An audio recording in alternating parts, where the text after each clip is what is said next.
Bonjour, je suis ravi de vous retrouver aujourd'hui pour cette nouvelle vidéo conseil dans laquelle on va aborder le thème de la préparation de l'amorce et notamment son mouillage qui est un petit peu le point clé pour avoir une amorce qui sera appétante, qui va bien travailler dans l'eau et qui du coup va bien attirer le poisson. Pour cela, il nous faut un paquet de farine, de l'eau, bien entendu un seau pour pouvoir faire le mélange. Aujourd'hui, la farine qu'on a choisie, c'est la Gouster Classique Étang à Romanys. Et il nous faut bien sûr un petit récipient puisqu'en fait on va suivre à la lettre les indications de dosage qui sont indiquées en bas du paquet. Et à savoir que ces indications de dosage sont présentes sur tous nos paquets d'amorce Gouster, que ce soit classique, spécial ou premium. Ici, le dosage me préconise d'utiliser 2 doses d'amorce pour 0,75 doses d'eau. Donc je vais donc procéder comme suit.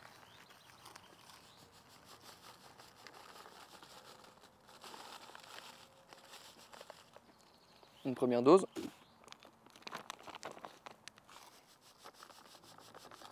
Comme ça, j'aurai un beau volume d'amorce de près.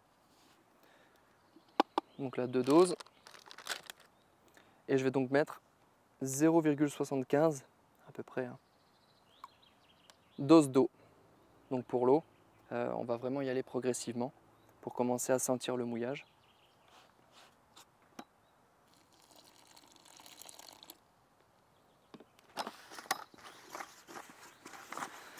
On brasse bien, histoire que toutes les particules puissent s'imprégner de l'eau qu'on a incorporée. Donc ici on sent l'amorce est encore très sèche. Donc je vais mettre le reste de l'eau en gardant un petit fond pour la fin. Donc je brasse bien avec mes doigts pour bien aérer en même temps le mélange, histoire qu'il soit le plus homogène possible. Continuez à bien brasser assez énergiquement pour que toutes les particules puissent s'imprégner d'eau. Je vais rajouter un tout petit peu d'eau et ensuite on va pouvoir laisser gonfler les particules quelques minutes tranquillement. Donc quelques minutes, une petite dizaine de minutes, et on pourra reprocéder au reste du mouillage. Donc je continue à bien brasser.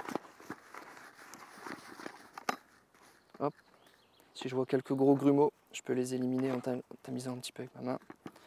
Je viens de serrer une boule entre mes mains. Donc on voit qu'on arrive à confectionner une boule qui commence à se déliter. Donc en termes de premier mouillage, on est plutôt pas mal. On va laisser les farines se reposer 5-10 minutes et on viendra terminer le mouillage une fois qu'elles auront absorbé un petit peu plus d'eau. Donc là, ça y est, on a laissé l'amorce reposer pendant une petite dizaine de minutes, donc ce qui a laissé le temps aux farines de s'imprégner un petit peu de l'eau qu'on lui avait incorporée. Donc on sent que la farine s'est un petit peu asséchée. Donc du coup, comme il me reste un petit peu d'eau dans ma première dose de tout à l'heure, je vais venir faire mon second mouillage, donc pour venir redonner un petit peu de collant à l'amorce et pouvoir être capable de reformer une belle boule que j'arriverai à lancer facilement et qui surtout pourra bien travailler sur le fond une fois que je l'aurai lancé. A noter aussi que le mouillage, les indications de dosage sont à titre indicatif, donc en fonction de s'il fait très chaud, etc. On peut être amené à ajuster plus ou moins cette quantité d'eau. Donc c'est vraiment ensuite au feeling, on va pouvoir sentir au moment de faire la boule. Donc ici j'ai bien rebrassé, j'ai fait mon mouillage complémentaire. Donc l'amorce s'est réhumidifiée et je sens que j'arrive à confectionner une belle boule.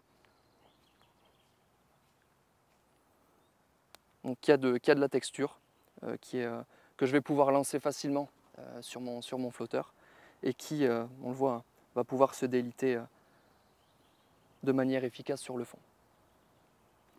Voilà, donc là on a notre amorce qui est prête, elle est bien humidifiée, donc je vais pouvoir confectionner des boules pour aller amorcer le coup de pêche qui est juste derrière et commencer à prendre quelques poissons.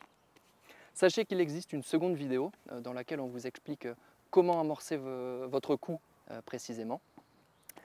J'espère que cette vidéo sur comment mouiller votre amorce vous aura plu, vous permettra aussi d'être plus efficace quand vous mouillerez votre amorce au bord de l'eau. et de prendre du plaisir tout simplement en allant à la pêche.